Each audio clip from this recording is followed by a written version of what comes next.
how to turn on other notifications, push notifications on Facebook Lite. Hello guys, in today's video I'm gonna show you how to turn on other notifications, push notifications on Facebook Lite. First thing, go to Facebook Lite,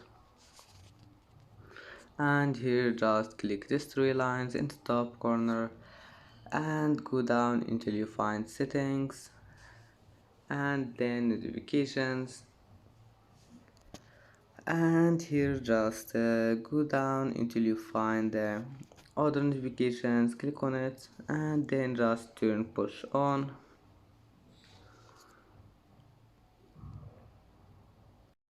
And that's it for today's video. If you like this video, please don't forget to like and don't forget to subscribe, and thank you for watching this video until the end, and now see you in the next video.